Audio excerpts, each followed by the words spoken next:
Assalamualaikum warahmatullahi wabarakatuh. Jumpa lagi bersama saya di channel Ngulik Sejarah. Dan pada video kali ini saya akan kembali lagi membacakan suatu kisah misteri. Kali ini masih tetap berjudul Ritual Tumbal Tali Perawan. Cerita kali ini masih tetap ditulis oleh Manafila ya teman-teman.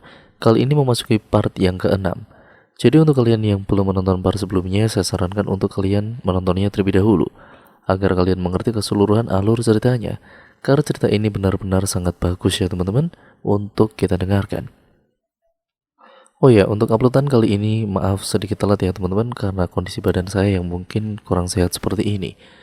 Jadi saya mohon maaf yang sebesar-besarnya. Yuk daripada kita lama-lama, daripada kita penasaran juga, mari kita langsung saja menuju ke kelanjutan ceritanya. Perhatikan baik-baik karena ceritanya akan segera saya mulai.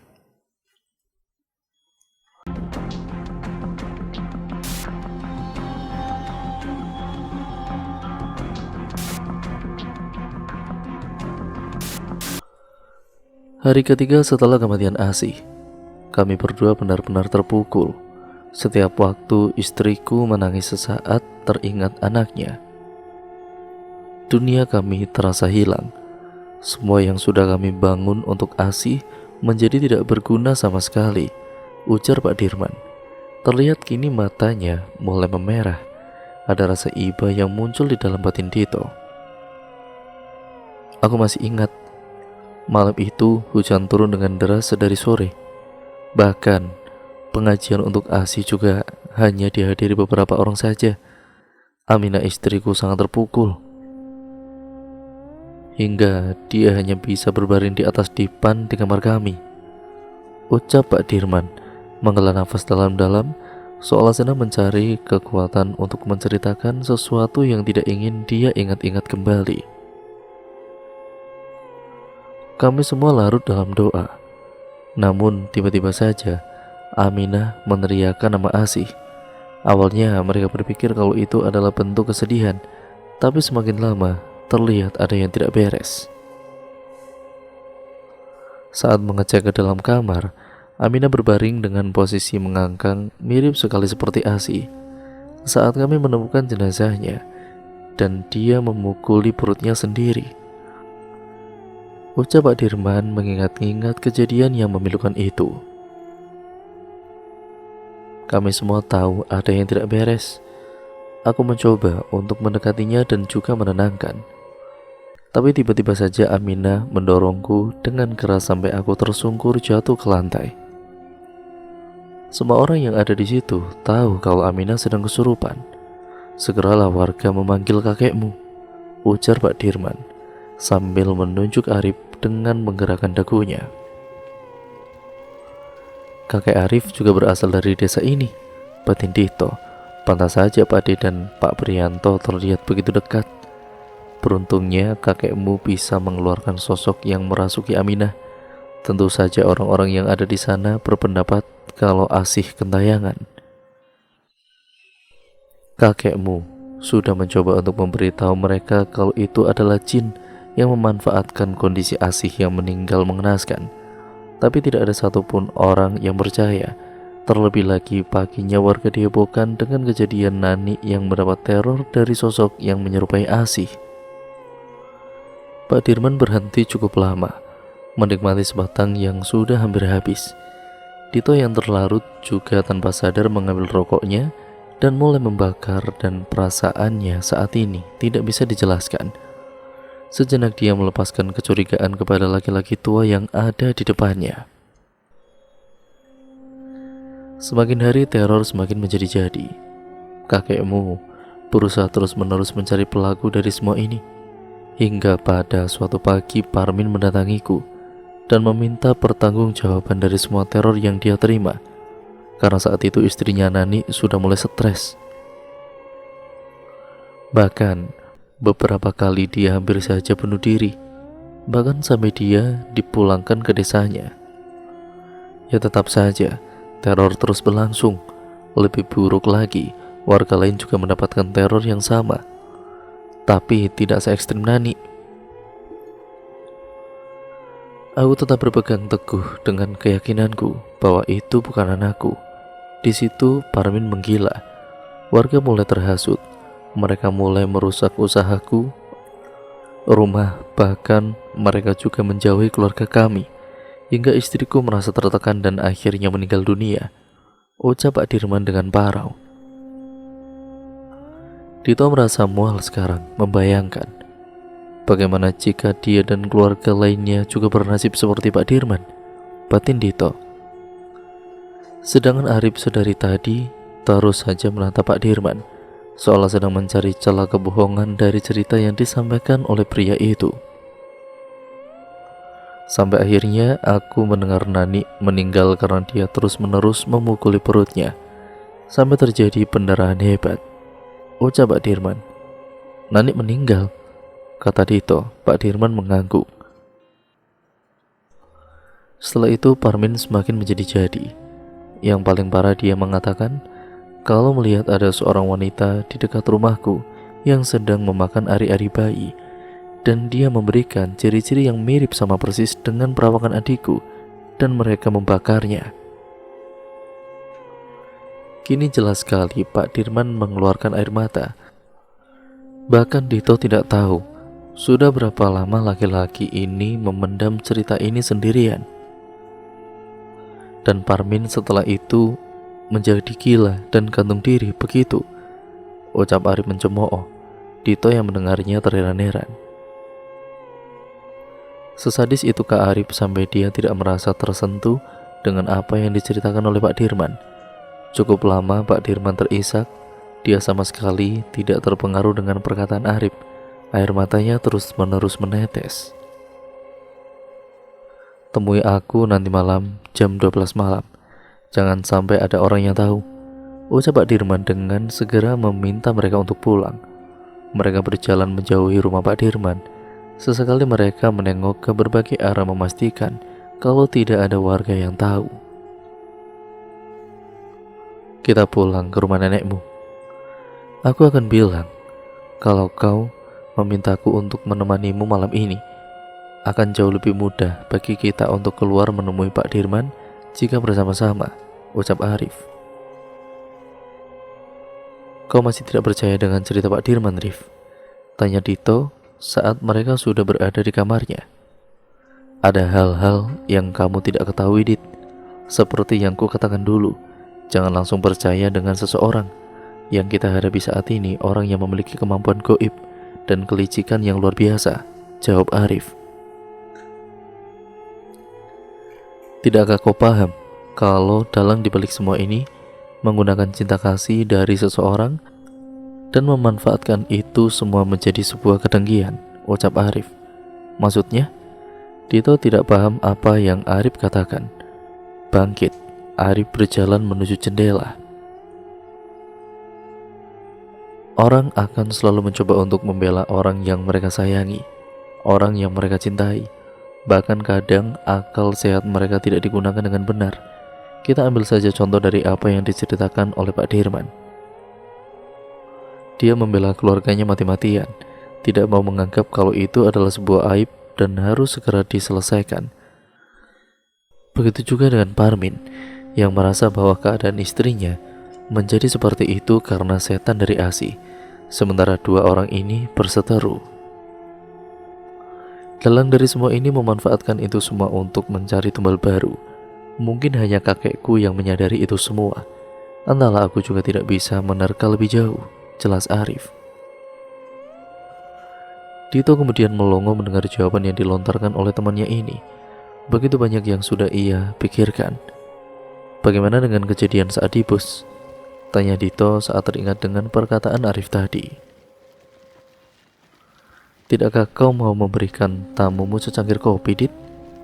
Karena sepertinya kau tidak berniat untuk menyuguhkan itu semua. Begitulah ucap Arif. Tenggorokannya begitu kering. Saat di rumah Pak Dirman pun mereka tidak disuguhi apapun. Dito kemudian nyengir dia lupa belum membuatkan minuman untuk Arif. Sebentar, ucap Dito yang langsung keluar kamar. Jadi bagaimana dengan kejadian saat di bus? Tanya Dito saat meletakkan seteguk kopi dan cangkir di meja kamarnya. Aku melihat ada sesuatu yang mencoba menghalangmu pergi. Saat itu, aku malah mengira kalau sosok itu adalah sosok pengganggu. Tapi aku sadar dia sedang mencoba menolongmu. Begitulah ucap Arif.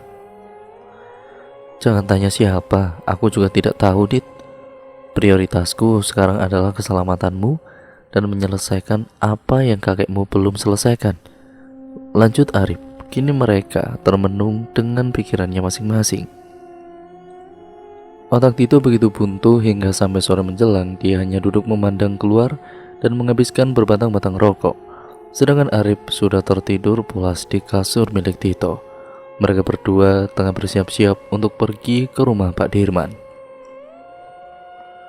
Sore tadi Tito telah meminta neneknya agar Arif boleh menginap di rumahnya. Pak Ade dan juga nenek tidak masalah. Justru mereka senang kalau ada orang yang menemani Tito. Takut Tito mendapatkan teror lagi. Sudah jam 12. Setelah ini kita pergi ke sana. Jangan lupa kunci kamarmu, ujar Arif yang sudah nangkring di abang jendela dengan posisi jongkok. Lagakmu itu mirip seperti maling, Rip, ucap Tito. Saling tatap mereka terkekeh bersamaan. Rif, tanya Tito saat mereka sudah berjalan menyusuri jalanan desa yang sepi dan berkabut. Iya. Bagaimana kalau ternyata Pak Dirman meminta kita datang ke rumahnya malam-malam dan dia mencoba membunuh kita karena sudah menceritakan itu semua? Tanya Tito gelisah. Dia benar-benar penasaran apa tujuan Pak Dirman meminta mereka untuk datang ke rumahnya tengah malam seperti ini. Ari berhenti dan juga menengok ke belakang menatap Tito. Bibirnya menyeringai sama seperti yang dia lihat siang tadi. Sebelum dia membunuh kita, ya kita hajar dulu sampai orang itu koma, baru kita bunuh. Ucapnya langsung berbalik dan berjalan kembali. Tito hanya mematung karena keheranan. Biadab hatinya sudah mati rasa, ucap Tito yang segera menyusul Arif. Sesamanya mereka di depan rumah Pak Dirman, ternyata laki-laki itu sudah menunggu dengan membawa sebuah senter dan lampu petromak. Ayo cepat, ucapnya dan beranjak. Tanpa diduga Pak Dirman mengajak mereka ke arah hutan. Namun jalan yang dilalui bukan seperti yang pernah Tito tahu. Jalan itu tepat berada di sisi ladang, tempat di mana Arif pernah muncul dari dalam hutan. Terus mereka berjalan masuk sampai pohon-pohon terlihat rapat. Tito mulai diliputi rasa resah. Suasana di hutan itu begitu sepi dan mencekam. Akhirnya Pak Dirman berhenti. Di depan mereka nampak sebuah bangunan sederhana yang terbuat dari kayu. Indra penciuman Tito semakin terganggu dengan bau yang menyengat padahal jarak mereka masih cukup jauh. Tempat milik siapa ini, Pak? Tanya Arif. Pak Dirman yang mendengar itu berpaling. Dia menatap Arif sejenak. Milikku, jawab Pak Dirman. Untuk apa Pak Dirman membangun gubuk di tengah hutan seperti ini? Ucap Arif masih terus memandang ke arah gubuk di depannya. Tidak menjawab, justru Pak Dirman malah melangkah mendekat ke gubuk itu dan segera membuka gembok pintu dengan kunci yang ia bawa. Ayo, ajak Pak Dirman saat mendapati Arif dan Tito masih di tempat yang sama. Mereka berdua berjalan, sesekali Tito melihat ke arah Arif. Nampak sekali wajahnya juga diselimuti kewaspadaan. Benar kata Arif kalau Pak Dirman mencoba membunuhnya. Lebih baik dihajar sampai koma terlebih dahulu, batin Tito. Di dalam itu hanya ada satu ruang yang tidak luas. Semua nampak gelap, ada beberapa barang yang Tito kira adalah almari kecil. Sampai Tito melihat sesuatu yang bergerak di ujung ruangan. Refleks, dia langsung mundur selangkah. Ada seseorang di sana sedang duduk di lantai dengan pasung di kakinya. Siapa itu, Pak? Tanya Arif, mengamati orang tersebut lekat-lekat. Adikku, Siti. Mendengar jawaban Pak Dirman, keduanya terdiam. Mereka merasa sangat kebingungan. Siti? Bukannya Siti sudah meninggal? Batin Tito menolehkan kepalanya ke arah Pak Dirman yang sedang sibuk menyalakan lampu petromak yang dia bawa. Adik? Bukannya Pak Dirman bilang kalau Siti sudah meninggal? Tanya Dito menahan napas. Untungnya ada aku dan juga kakekmu, ucap Pak Dirman sambil menoleh ke arah Arif. Dia membantuku menyelamatkan Siti pada waktu yang tepat. Ini ruangan itu sudah nampak jelas, walau masih ada sudut-sudut gelap yang belum terjangkau cahaya.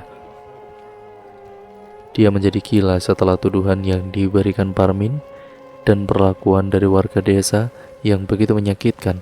Ia terpaksa, aku harus memasungnya di sini.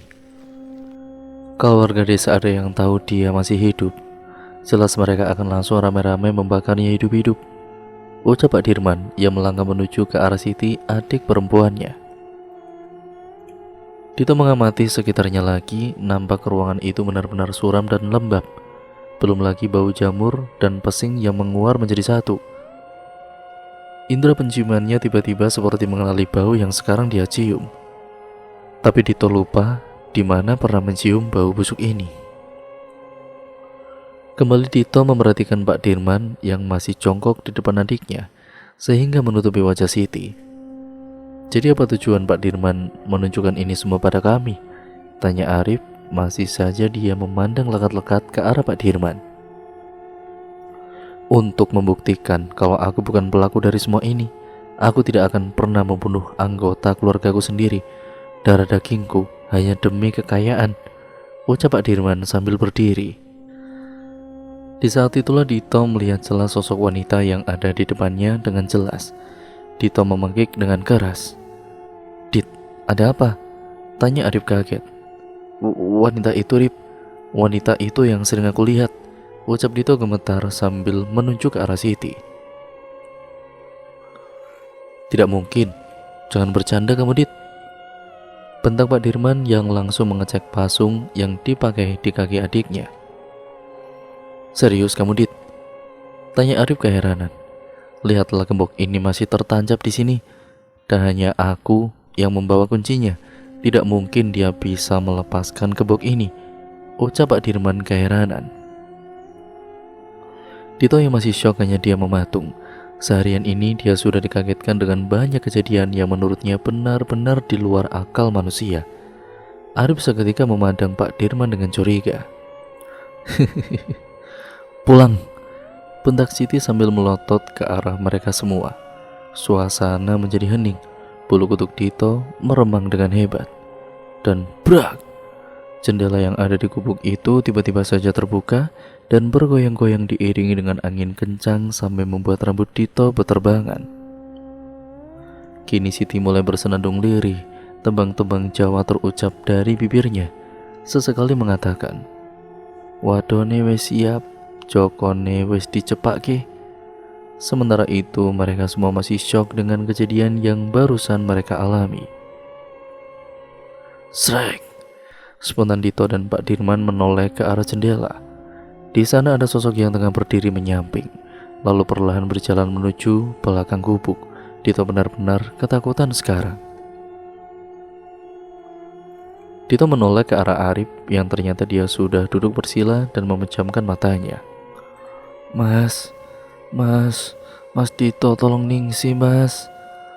Tersentak Dito langsung merapatkan tubuhnya ke arah Pak Dirman. "Siapa itu?" ucap Pak Dirman. Namun sepertinya Dito sudah mengetahui siapa pemilik suara. Bagaimana mungkin dia tidak mengenali suara Ningsi kalau hampir setiap hari dia mendengar kalimat permintaan itu. Dar! Terlonjak, Dito dan juga Pak Dirman sama-sama memandang sumber suara yang mirip sekali dengan petasan. Sebuah percikan api muncul begitu saja di belakang Siti.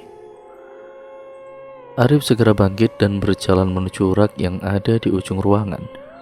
Dia sedang mencari-cari sesuatu. "Dari mana ini, Pak?" ucap Arif sambil menunjukkan keris kecil segenggaman tangan. Pak Dirman diam. Dia tidak seperti Dito yang ketakutan, bahkan seperti yang biasa dengan kejadian seperti ini. "Kakekmu," ucapnya dengan singkat. "Sepertinya adikmu memang sengaja dibuat menjadi gila seperti ini," ujar Arif. "Maksudmu?" tanya Pak Dirman dengan kaget. Selama ini dia mengira kalau Siti adiknya menjadi seperti ini karena fitnah dari warga desa. Bahkan kakaknya Arif pun tidak mengatakan apa-apa. Aku melihat ada dua sosok di dalam tubuh Siti, tapi jelas sekali energinya berbenturan. Kalau benar ini dari kakekku, berarti selama ini dia sedang mencoba menahan agar Siti tidak dikendalikan sepenuhnya oleh sosok itu, ucap Arif. Watone wis siap, jokone wis dicepakke, ucap Siti terus-terusan saja. Dia mengatakan kalimat itu yang terus mengambang. Entah ada dorongan yang muncul di dalam diri Dito untuk terus melihat ke arah Siti. Kondisinya benar-benar mengenaskan. Pantas saja dia berjalan dengan menyeretkan kakinya. Tapi bagaimana mungkin dia bisa bergerak dan berjalan ke desa kalau kunci yang memasung kakinya dibawa oleh Pak Dirman? Begitulah batin Dito. Belum juga pikiran itu Dito utarakan kepada Arif maupun Pak Dirman. Kejadian itu terjadi dengan cepat. Pasung kayu yang mengikat kaki Siti tiba-tiba saja terbuka dengan bunyi debam yang sangat keras. Semua orang yang ada di ruangan itu pun terlonjak kaget.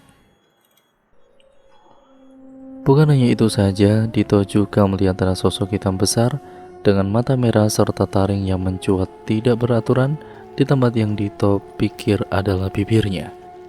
Astagfirullah, teriak Dito yang langsung memeluk tangan Pak Dirman. Tidak menolak pelukan Dito, laki-laki tua itu juga justru ikut memegangi Dito dengan erat. Sepertinya Pak Dirman juga melihat apa yang Dito lihat. Arif tentu, ya, dia masih berdiri di tempatnya dengan pandangan lurus menatap Siti. Watone wis siap, jokone wis dicepakke, ucap Siti yang sedang berusaha untuk berdiri. Matanya nampak terlihat kosong pada kala itu. Namun kini Dito melihat dengan jelas. Wajah dari wanita itu terlihat memiliki bekas luka bakar yang sangat mengerikan. Siti melangkah pelan, baunya benar-benar membuat hidung Dito terasa mati rasa. Mulih, bentaknya saat melihat Dito. Siti, ada apa? Ucap Pak Dirman mencoba untuk menanyai saudara perempuannya. Bukan malah menjawab pertanyaan Pak Dirman, Siti malah berjalan pelan menuju ke arah pintu. Watone wis siap, jokone wis dicepakke. Terus saja ucapan itu keluar dari mulut Siti. Dito berdiri gemetaran. Dia takut kalau Siti tiba-tiba langsung menerjangnya. Tidak ada seorang pun yang mencoba menghalau Siti.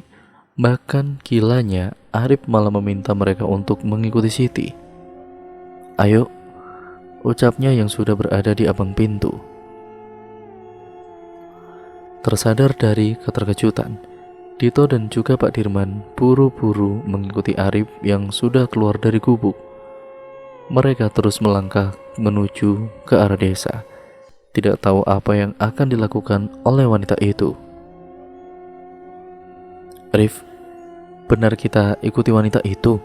Bagaimana kalau dia berbahaya? Bisik Dito lirih agar tidak didengar oleh Pak Dirman. Bukannya kamu bilang kalau wanita itu akan menandai rumah yang akan menjadi calon tumbal? Ucap Arif tidak kalah lirihnya. Dito terkesiap. Benar juga, siapa tahu sosok Siti memang menunjukkan calon tumbal selanjutnya.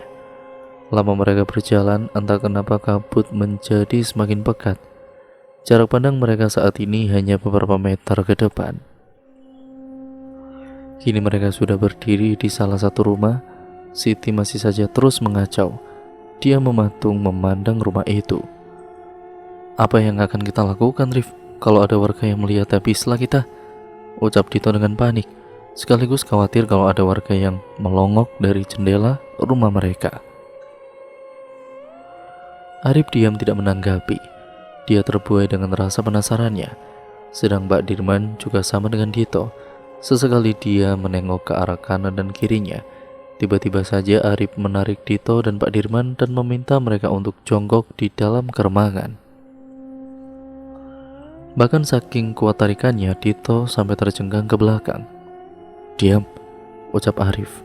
sambil menunjuk ke arah jalan. Jauh dari tempat mereka berdiri, Dito melihat dengan jelas ada seseorang yang berdiri. Di tengah kabut yang pekat membuat pandangan mereka terbatas hingga tidak tahu siapa gerangan yang tengah mengamati mereka. Beberapa waktu mereka terdiam. Lolongan anjing juga terdengar entah dari mana. Angin gunung turut serta menemani mereka malam itu. Siti, dia masih tetap memandangi rumah yang entah milik siapa. Dito pun tidak tahu. Kalau memang benar, berarti tumbal selanjutnya ada di dalam rumah itu. Batin Dito. Siti bergerak sejenak menoleh ke arah mereka dengan menyeringai yang mengerikan. Mulih, bentaknya dan langsung berjalan kembali ke arah hutan. Pak Dirman yang melihat itu ingin menyusul adiknya, namun Arif menahan dan meminta untuk segera pulang. Biarkan, jangan diikuti, ada orang lain di sana, ucap Arif. Tapi, kata Pak Dirman dengan sangsi, dia khawatir dengan keadaan adiknya. Kalau benar dia sudah sering seperti ini, dia akan langsung kembali ke gubuk. Hanya makhluk dengan kekuatan besar yang bisa membuka pasung seperti itu. Jangan sia-siakan nyawa Pak Dirman, ucap Arif. Dito hanya mengangguk-ngangguk menyetujui ucapan temannya. Dengan terpaksa mereka menyingkir dan kembali ke rumah masing-masing. Tidak ada pembicaraan yang terjadi. Dito dan Arif berpisah dengan Pak Dirman di persimpangan jalan. Setelah sosok Pak Dirman tidak kelihatan, segera Arif buru-buru berjalan menuju rumah Nek Harjo. Kini mereka berdua sudah berada di kamar Dito. Pakaian kotor mereka sudah ditaruh di kamar mandi. Bau yang berasal dari badan Siti menempel kuat di pakaian yang tadi mereka pakai. Untungnya Dito ini membawa pakaian yang lumayan banyak, jadi dia bisa meminjamkannya kepada Arif. Dari mana kamu belajar itu semua, Arif? Tanya Dito sambil menyerahkan secangkir teh hangat untuk Arif. Mempelajari apa? Tanya Arif kembali. Sebetulnya Arif sudah tahu kalau Dito menanyakan soal kemampuan yang dimilikinya. Itu tadi yang kamu lakukan pas di gubuk, jawab Dito yang langsung bergidik mengingat sosok yang ada di belakang Siti. Oh, tiba-tiba saja bisa kok, aku tidak tahu, keturunan mungkin, ucap Arif dengan mengangkat bahunya.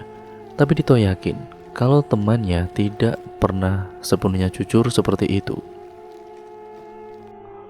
Kenapa memangnya? Tanya Arif yang mulai menghidupkan rokok. Ya, tidak ada masalah. Hanya ingin tahu kok, kadang aku merasa kau bisa membaca pikiranku. Itu saja, jawab Dito yang juga mengikuti teladan temannya membakar sebatang rokok. Pikiran bukan buku yang bisa dibaca setiap saat, Dit.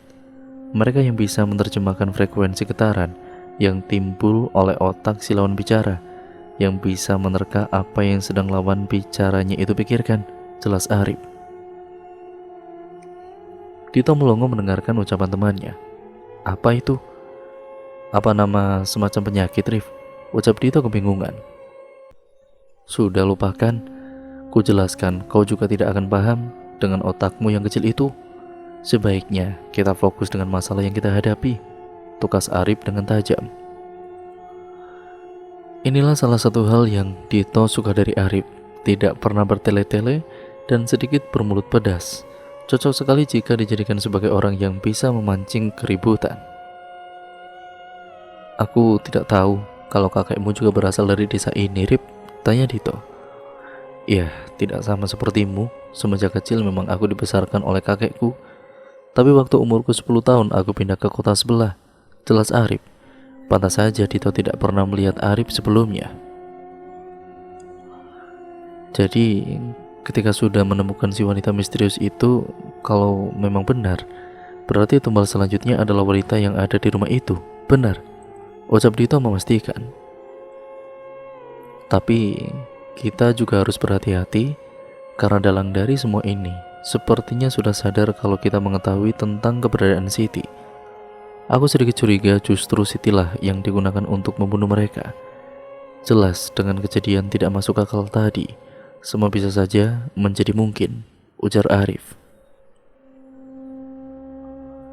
Sekarang yang harus kita lakukan adalah mencari tahu siapa pemilik dari rumah itu dan bagaimana cara dia memilih tumbal selanjutnya. Apakah dengan hari kelahiran atau hanya sekedar belum menikah? Kalau memang si pelaku melancarkan aksinya dengan menghamili si wanita, itu akan jauh lebih mudah untuk menangkapnya.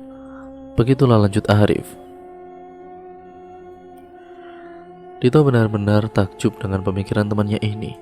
Sama-sama tersenyum, mereka sepakat untuk mencari informasi dari pemilik rumah yang tadi mereka kunjungi bersama Siti. Semalaman Dito dan Arif berdiskusi seru menduga-duga tentang siapa dalang dari semua ini. Akan tetapi meskipun satu petunjuk sudah mereka dapatkan, namun masih banyak misteri yang tersembunyi. Paginya mereka dibangunkan oleh Bude Ijah yang meminta bergabung untuk sarapan. "Begadang kalian?" tanya Pak D yang melihat kuap kantuk yang sering ditampilkan. "Biasa Pak D, nggak bisa tidur. Kalau Arif molornya cepat," jawab Dito. Pak D mengangguk-anggukkan kepalanya dan kembali berkata, "Kamu nggak diganggu sama Ningsi lagi kan?" "Enggak Pak D." Enggak Pak D. Terus gimana dengan mayat perempuan itu?" tanya Dito penasaran. "Polisi sudah membawa jenazahnya. Semoga pelakunya segera ditangkap," ujar Pak D ala kadarnya, seolah dia sedang tidak ingin mendiskusikan penemuan mayat di desanya. Mengerti, Dito tersenyum dan kembali memakan sarapannya, walau ada sedikit rasa enak yang muncul saat teringat mimpi tentang kepala dipanci milik budenya. Setelah sarapan, Pak D pamitan kepada mereka untuk pergi ke ladang. Awalnya Dito ingin ikut, tapi Arif berinisiatif untuk mengajak Dito pergi ke gubuk yang semalam ditunjukkan oleh Pak Dirman. Saat ini Siti merupakan kunci penting dari semua rentetan kematian para wanita di desa Renggono. Terlebih mereka ingin memastikan jika memang Siti sudah benar-benar kembali ke gubuk itu. "Lebih baik kita pergi ke gubuk itu lagi. Kita harus memastikan kalau memang Siti masih ada di tempat itu. Terlebih, dia satu-satunya orang yang bisa menuntun kita untuk menemukan dalang dari semua ini," ucap Arif saat mereka tengah duduk di teras rumah Nek Harjo. "Aku masih tidak habis pikir bagaimana cara si dalang menghamili wanita-wanita itu. Apakah ada ilmu yang bisa melakukan itu semua?" tanya Dito tidak mendengarkan ucapan Arif. Sejenak ada jeda, mereka berdua sama-sama diam. "Aku tidak tahu, ada banyak ilmu hitam yang bisa digunakan. Justru kalau kita bisa menggali informasi dari Siti, semua akan jauh lebih mudah," ucap Arif yang memandang jauh ke arah jalan desa. "Kita ajak Pak Dirman saja kalau begitu, sekalian kita pastikan kondisinya," tegas Dito. Sedang Arif hanya menganggukkan kepalanya. Kini mereka tengah berdiri di depan pintu rumah Pak Dirman. Sudah puluhan kali Arif mengetuk dan mencoba memanggil laki-laki tua itu, namun tidak ada jawaban sama sekali. Dito juga berinisiatif untuk mengecek belakang rumah dengan berjalan memutar. Tapi sama saja tidak ada seorang pun yang terlihat di sana. "Sepertinya Pak Dirman sedang pergi, Rif," ucap Dito yang baru saja sampai di sebelah Arif. "Kita langsung saja ke gubuk. Perasaanku tidak enak sedari tadi," kata Arif sambil melangkah menjauhi rumah Pak Dirman. Tidak ada bantahan yang muncul dari bibir Dito. Langsung saja Dito mengikuti langkah Arif. "Rif, apa tidak sebaiknya kita meminta bantuan Pak Prianto?" tanya Dito saat mereka sudah masuk ke dalam hutan. Arif berhenti, kemudian terduduk di bongkol pohon yang ada di sisi jalan setapak. Dito perhatikan raut wajahnya menyiratkan kekhawatiran yang selama ini jarang sekali terlihat. Mengikuti temannya, Dito juga duduk dan menghidupkan sebatang rokok. "Aku juga berpikir demikian, tapi akan ada banyak resiko jika banyak orang yang mengetahui semua ini. Bisa saja justru orang terdekat kita yang menjadi dalang dari semua ini," ucap Arif sambil mengusap wajahnya dengan tangan. Benar kata Arif, selain Pak D dan Bude serta Pak Amar, bisa saja justru malah Pak Kades dalang dari semua ini. Tapi bagaimana kita bisa mencari informasi tentang rumah yang didatangi Siti semalam?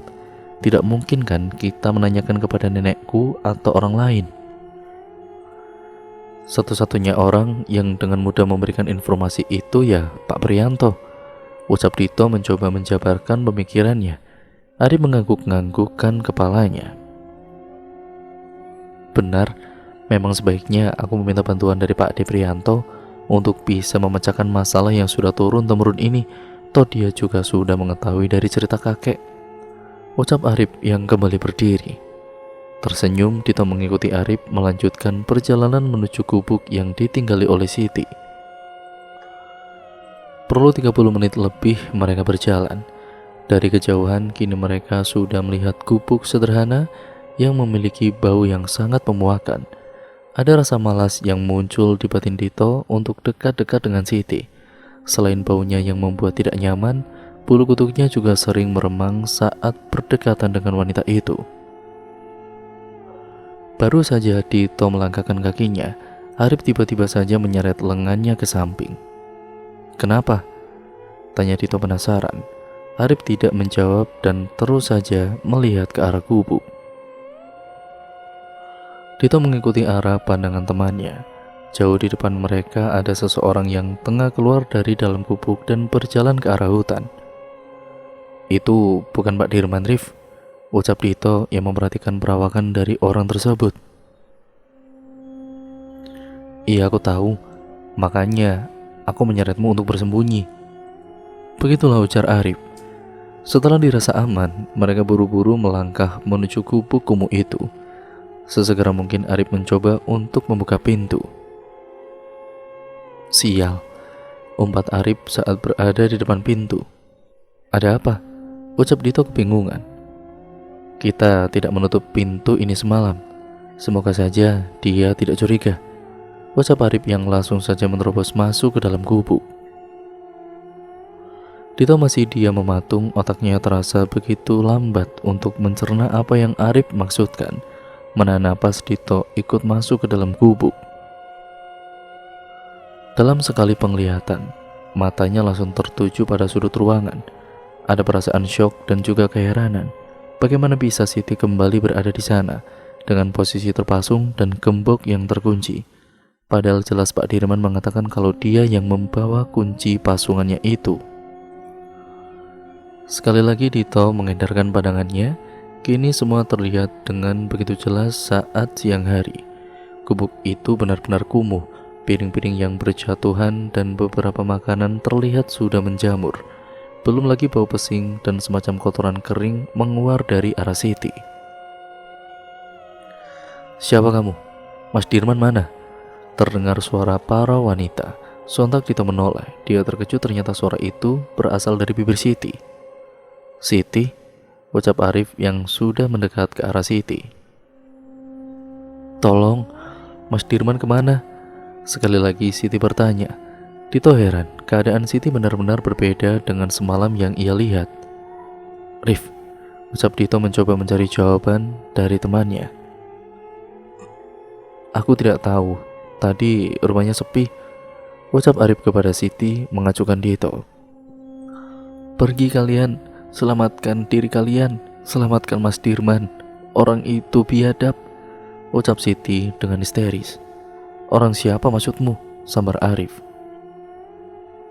Namun sekali lagi tiba-tiba raut muka Siti berubah seketika. Pandangannya kosong dan berbisik. Waduh nih wis siap, Joko nih wis dicepake. Dito yang mendengar itu langsung merinding seketika. Arif beranjak tidak mengucapkan apa-apa dan langsung menarik Dito keluar gubuk. Segera Arif menutup pintu dan berjalan kembali ke arah desa. Ada apa, Arif? Tanya Dito penasaran. Dia benar-benar tidak bisa menebak apa yang telah terjadi.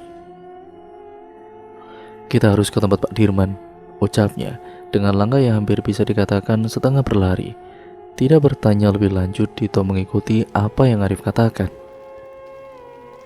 Terengah-engah mereka sudah berada di depan rumah Pak Dirman. Sekali lagi Arif mencoba mengetuk dan juga memanggil-manggil nama Pak Dirman. Ada yang tidak beres, Dit. Coba kita cek lewat belakang, ucap Arif. Mereka buru-buru berjalan memutar. Di belakang juga terlihat suasana sepi. Terlebih rumah Pak Dirman yang agak jauh dari rumah warga lainnya, sehingga mereka juga tidak bisa bertanya kepada tetangga sekitar. Apa yang kamu lakukan, Rif? Ucap Dito saat melihat Arif mencoba membuka pintu dapur milik Pak Dirman. Tidak terkunci, Dit, kata Arif sambil menengok ke arah Dito. Yakin kita akan masuk nih, Rif? Ujar Dito yang masih merasa ragu. Bagaimana jika Pak Dirman sedang pergi keluar dan melihat mereka mengendap-endap memasuki rumahnya? Bisa habis mereka diajar warga desa. Pak Dirman, Pak Dirman, panggil Arif dengan melongokkan kepalanya ke dalam rumah. Dito sedikit heran dengan kenekatan Arif. Dia sama sekali tidak mendengarkan perkataan Dito, yang justru sekarang sudah melangkah masuk ke dalam rumah. Sedang Dito menunggu di luar, takut kalau ada warga yang melihat mereka. Brak! Dito mendengar jelas ada sesuatu yang terjatuh. Buru-buru dia masuk ke dalam untuk mengecek keberadaan Arif, takut-takut kalau Pak Dirman di dalam sedang mencelakai temannya. Dito sudah melangkahi dapur dan menuju ke ruang tengah.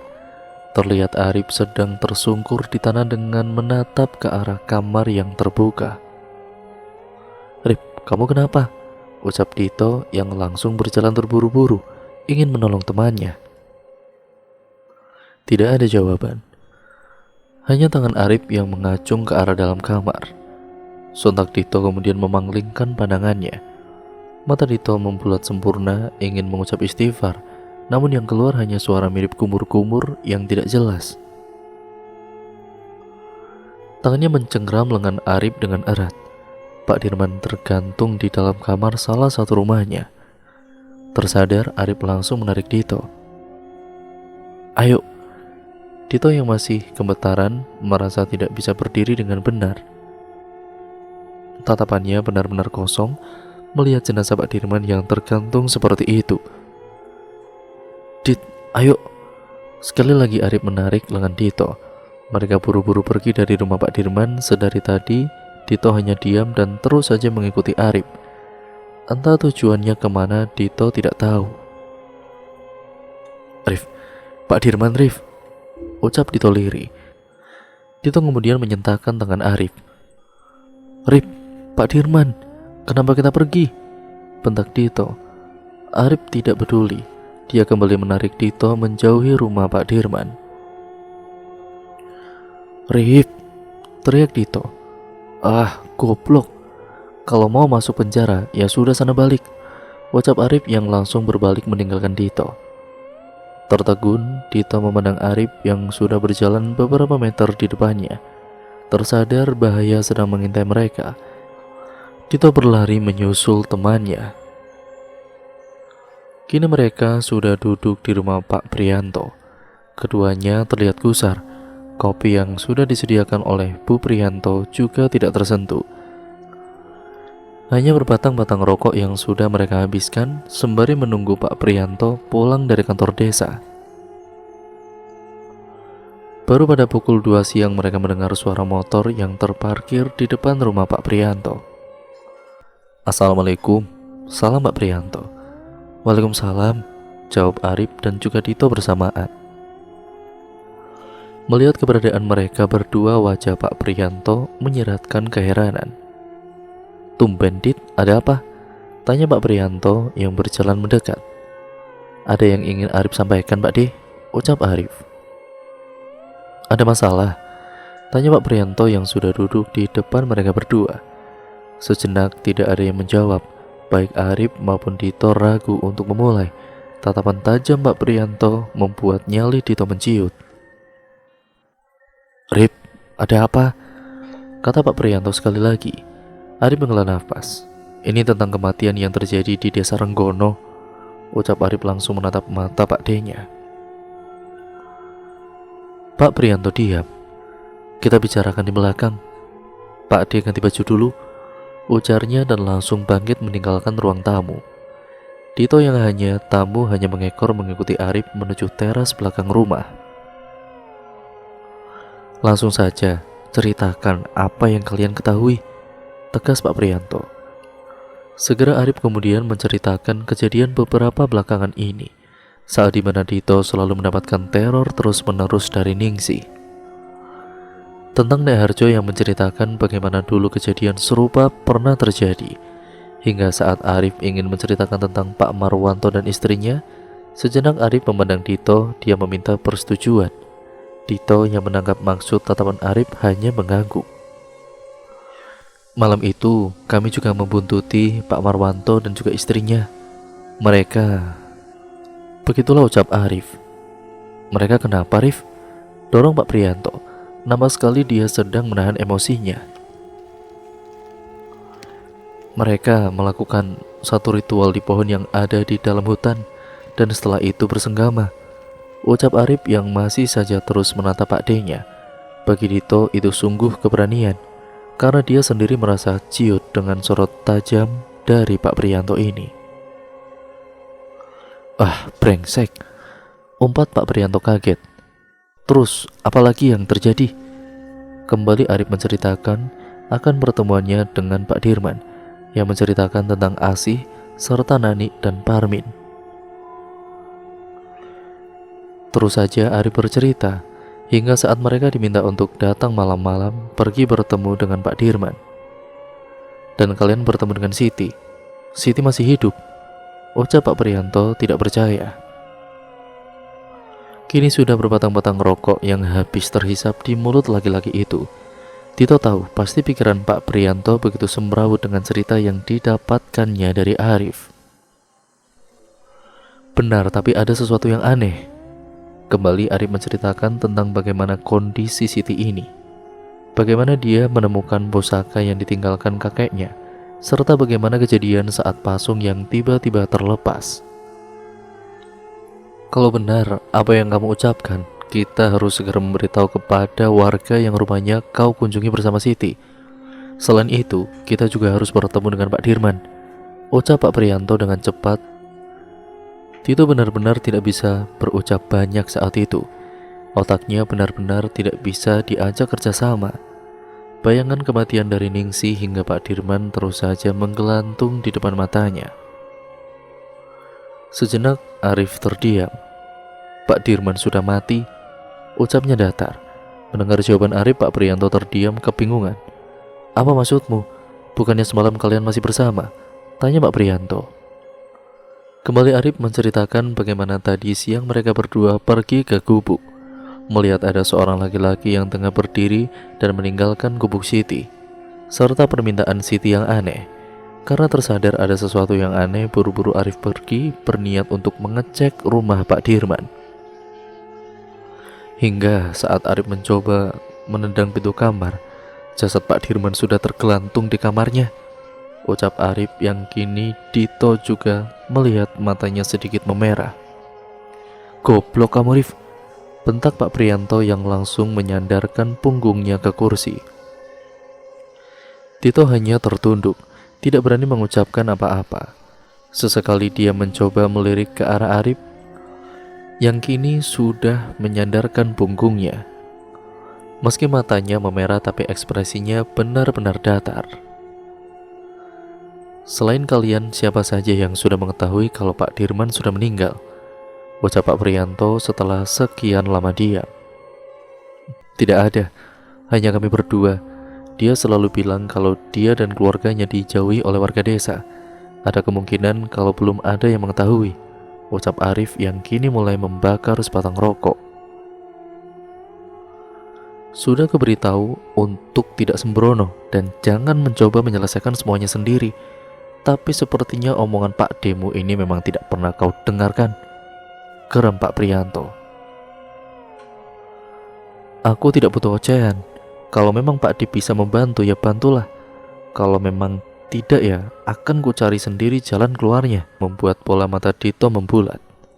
Bocah ini memang sudah gila, batin Dito dengan syok. Sejenak mereka saling melotot satu sama lain. Kalau bukan amanah dari papaku, kau sudah kutenggelamkan jauh-jauh hari, Rif. Tunggu di sini, kalian berdua. Jangan kemana-mana. Dito bilang kepada Pak Demu, kalau kau ingin menginap di rumahku. Ucap Pak Prianto yang berlangsung pergi meninggalkan ruangan. Sedangkan Arif hanya tersenyum kecut. Apa yang akan dilakukan Pak Prianto, Rif? Tanya Dito takut-takut. Arif menoleh kepada Dito.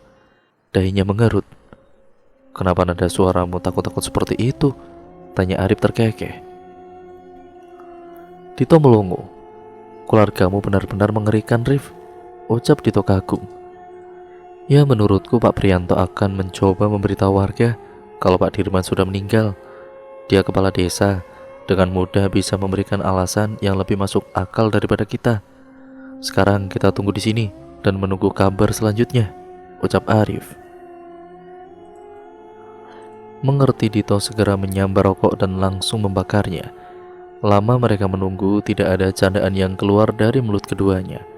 Dito sedari tadi juga hanya terdiam dan melamun. Apa akhirnya aku akan mati seperti mereka, Rif? Kata Dito yang memandang jauh ke depan. Entah kenapa semua terjadi padaku. Pernikahanku yang gagal, Dinda yang pergi meninggalkanku, dan sekarang nyawaku terancam karena alasan yang tidak aku ketahui. Arif memandang Dito cukup lama. Tidak ada yang perlu ditakutkan dari kematian, tapi kalau bisa memilih, aku memilih untuk mati dengan cara yang wajar. Dan kalau ada orang yang berusaha membunuhku, aku akan melawan sekuat tenagaku, kata Arif. Dito menolehkan kepalanya. Kini Arif melihat dengan jelas kalau ada air mata di bola mata milik laki-laki yang ada di sampingnya itu. Tidak mau melihat kelemahan seseorang, Arif memalingkan wajahnya. Dia tahu apa yang sedang dirasakan oleh temannya itu. Ya, setidaknya kalau aku mati duluan, bisakah kau menyimpan salam dariku untuk kedua orang tuaku? Ujar Arif dengan polos. Bangsat kamu, Rif, umpat Dito. Sejenak mereka saling pandang dan terkekeh bersama. Tepat pukul 5 sore, kembali mereka mendengar ada suara motor yang berhenti di depan rumah. Jantung Dito berdebar dengan kuat, takut mendengar informasi yang dibawa oleh Pak Prianto. Terdengar pintu yang terbuka dan langkah kaki yang mendekat ke arah mereka. Pak Prianto tidak mengatakan apapun. Dia terus saja menatap Arif dan Dito bergantian. Dalam 2 hari, ada 2 mayat yang ditemukan dengan kondisi yang sangat tidak wajar, ucap Pak Prianto dengan gusar. Dito dan Arif tidak menjawab. Kini warga desa akan semakin heboh dan panik. Kalian tahu apa yang aneh dengan kematian Pak Dirman? Mereka hanya menggeleng, karena benar-benar tidak memperhatikan kondisi terakhir dari jasad Pak Dirman itu. Alat kelaminnya hilang, kata Pak Prianto dengan helaan nafas panjang. Dito yang mendengar itu benar-benar syok dibuatnya. Apanya yang hilang? Tanya Dito dengan suara nyaring. Si pembunuh sengaja memotong kemaluannya Pak Dirman, jawab Pak Prianto. Aku tahu apa yang kalian pikirkan. Nanti malam kalian tunjukkan kepadaku rumah warga yang kalian temui semalam, dan antarkan aku bertemu dengan Siti, ujar Pak Prianto yang langsung beranjak masuk ke dalam rumah. Dito kemudian memanglingkan pandangannya kepada Arif. Kini Arif diam seperti sedang menahan amarah. Mereka bertiga kini tengah siap. Jam sudah menunjukkan pukul 12 malam. Kalau ada seseorang yang mencurigakan, jangan segan untuk memukulnya. Jauh lebih baik dia yang sekarat daripada kalian yang mati. Kita berangkat sekarang, ucap Pak Prianto. Bagi mendapatkan komando, tanpa menjawab pertanyaan Pak Prianto, Dito dan juga Arif mengikuti laki-laki itu menembus kabut malam. Aku sudah meminta istriku untuk tidak keluar kamar sebelum aku pulang. Dan kau apa sudah melakukan apa yang aku minta, Rif? Tanya Pak Prianto saat mereka sudah berjalan masuk ke dalam hutan. Sudah, Aku sudah memagari rumah dengan pagar goib. Tidak ada demit yang bisa masuk. Fokus saja dengan apa yang ada di depan kita nanti. Begitulah ucap Arif. Tidak terdengar jawaban dari mulut Pak Prianto. Mereka terus saja berjalan menembus gelapnya malam. Kali ini Dito merasa lebih berani, entah kenapa dengan kehadiran Pak Prianto membuat batinnya sedikit lebih tenang. Setelah beberapa saat, Arif berhenti. Gubuk yang ditinggali Siti sudah nampak. Tidak ada penerangan sama sekali. Bahkan dari jarak sejauh ini Dito hampir merasakan bau busuk yang muncul dari gubuk itu. Lebih baik kita matikan senter kita. Kalau ada seseorang di sana selain Siti, langsung saja kita hajar orang itu, ucap Arif yang sudah mematikan senternya. Selama ini Dito selalu hidup dengan tenang dan tidak pernah mendekati masalah. Dulu mungkin ketakutannya hanya pada sosok bapaknya yang mirip sekali dengan Pak Prianto, dengan tatapan tajam dan tidak banyak bicara. Bahkan sempat Dito bertanya kepada Sinta, kenapa mau menikah dengan manusia berdarah dingin seperti Gunawan. Tersadar dari lamunannya, Dito juga ikut mematikan senter yang ia pegang. Jantungnya berdetak dengan keras menanti apa yang akan terjadi selanjutnya. Tanpa ada yang mengomando, mereka bertiga serentak berjalan menuju ke arah gubuk. Sesamanya di depan gubuk, suasana terlihat begitu hening dan juga tenang. Bahkan tidak ada suara pergerakan atau suara Siti yang meracau tidak jelas. Ada sesuatu yang aneh, kalian bersiaplah, ucap Arif. Belum juga dia mendorong pintu kayu, tiba-tiba saja ada angin yang berhembus dengan kencang. Hawa di sekitar mereka berubah menjadi lebih mencekam. Dito merasa dirinya sedang dilihat oleh ribuan mata. Sempat Arif memandangi sekitaran gubuk. Dari keremangan Dito bisa melihat seringai yang muncul dari bibir Arif. Sedangkan Pak Prianto tetap terlihat tenang dan waspada. Krek. Kini Arif sudah membuka pintu gubuk. Wanita itu sudah tidak ada. Kita terlambat, ucap Arif sambil membalikkan badannya. Maksudnya, Siti sudah pergi? Tanya Dito yang juga mengecek dengan melongokkan kepalanya ke dalam gubuk. Kemana kira-kira wanita itu pergi? Tanya Pak Prianto menatap Arif tajam. Hanya ada satu kemungkinan, dia sedang berada di desa, jawab Arif yang langsung melangkah buru-buru kembali ke arah desa. Namun baru saja dia berjalan beberapa meter, ada seseorang yang tengah berdiri di depan mereka. Nampak Siti dengan rambut awut-awutan berdiri mematung melihat mereka. Terdengar juga suara senandung lirih. Siti, ucap Pak Prianto.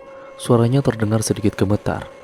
Pak Prianto mencoba mendekat ke arah Siti, namun langsung dihadang oleh Arif dengan merentangkan tangannya. Tunggu Pak De, ada sesuatu yang aneh, kata Arif. Benar pikir Dito, ada sesuatu yang aneh. Dia memang tidak bisa merasakan atau melihat hal gaib. Tapi saat ini, tangan Siti sedang mencengkeram sesuatu. Apa yang sedang dipegangnya, Arif? Tanya Dito sambil meletakkan tangannya di bahu Arif. Aku tidak tahu, tapi sosok yang semalam kita lihat sekarang ini sedang menatap nyalang kepada kita, ujarnya. Siti kesurupan maksudmu? Tanya Pak Prianto yang juga tengah memandangi Siti dengan serius. Bukan hanya kesurupan, tapi tubuh dan pikirannya sudah dikendalikan oleh makhluk. Belum juga Arif selesai bicara, angin kembali berhembus dengan kencang, bahkan pohon-pohon yang ada di sekitar mereka bergoyang-goyang dengan cepat. Dito sedikit tersentak, kini Siti berjalan ke arah mereka, sangat pelan dan terus saja mengucap sesuatu yang sama. Wadone wis siap, Jokone wis dicepake. Siti terlihat berhenti, jantung Dito berdebar keras sekali. Bahkan mungkin Arif juga merasakan kalau tangannya juga gemetaran. Jelas sekali sosok Siti yang ada di hadapannya saat ini bukan seperti Siti yang kemarin malam dia lihat. Dan cerita pun akan berlanjut lagi ke part yang selanjutnya, yaitu part yang ke-6 ya teman-teman. yang sekaligus nantinya menjadi part terakhir dari keseluruhan alur ceritanya. Untuk keterlambatan ini saya mohon maaf yang sebesar-besarnya ya teman-teman, ya karena kondisi badan saya yang kurang sehat. Jadi video kali ini saya tayangkan di hari ini ya teman-teman. Mohon maaf atas keterlambatannya. Jangan lupa tetap support channel ini dengan cara like, comment, dan share, serta subscribe untuk kalian yang belum. Nyalakan tombol lonceng notifikasinya agar kalian tidak ketinggalan video terbaru selanjutnya dari channel ini. Bagaimana akhir dari kisah ini? Kalian pasti penasaran kan siapa dalang dari semua ini dan siapa pelakunya? Kita nantikan di video yang selanjutnya, yaitu di part yang ke-6 ya teman-teman. Jadi tetap stay tune terus di channel ini. Sekian video ini saya akhiri, kurang lebihnya mohon maaf. Wassalamualaikum warahmatullahi wabarakatuh.